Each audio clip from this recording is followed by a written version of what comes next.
En tournée dans la zone méridionale du pays, la mission conjointe gouvernement PNUD a visité quelques centres de formation professionnelle. Elle est allée voir des vues sur les fonctionnements de ces centres du Casina d'Endjaï. Le centre de Koumra a constitué la première escale de cette délégation conjointe du ministère de la Formation professionnelle et le PNUD. Dans cet établissement, au moins une centaine d'apprenants suivent la formation dans 5 filières. La directrice de la formation professionnelle, Maïmouna Djasnabay, et les membres de la délégation ont échangé avec les responsables du dit centre. Les doléances exprimées sont les matières d'œuvre et le personnel enseignant. Toutes ces 5 filières, on n'a que 3 bâtiments. Et c'est ça la première difficulté, le premier problème qu'on a. Le deuxième problème, c'est le problème d'énergie. On a aussi le problème de personnel. La visite des différents ateliers a permis de se rendre à l'évidence. À Doba, dans le Logone occidental, l'effectif des apprenants est plus important, 124 pour 7 filières. Ici, comme à Koumra, le constat est presque le même.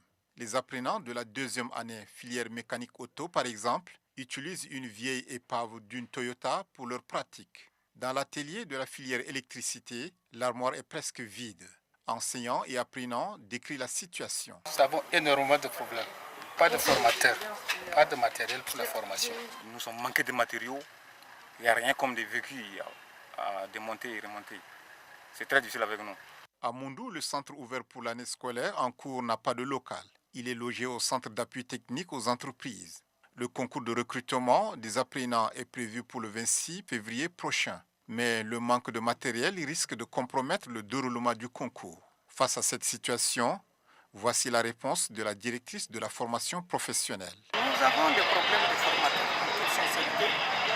Et nous lançons SOS, le gouvernement tchadien, de nous recruter et d'intégrer. On voulait avoir ces techniciens-là pour que vraiment on puisse développer le centre. Parce que vous savez, un peu ailleurs, c'est la formation professionnelle qui développe le pays. Donc nous voulons aussi faire ça ici, surtout avec l'aide de notre président qui a déjà cette vision. Parce que ça fait l'une des priorités aussi du gouvernement. La ville de Bongor dans le Mayo-Kébi Est abrite le plus vieux centre de formation technique et professionnelle. Ici comme ailleurs, le problème de matériel et du personnel enseignant est soulevé. Mais les ateliers visités montrent que les apprenants qui sortent de ce centre sont prêts à gagner le marché de l'emploi. On en veut pour preuve ces différentes réalisations.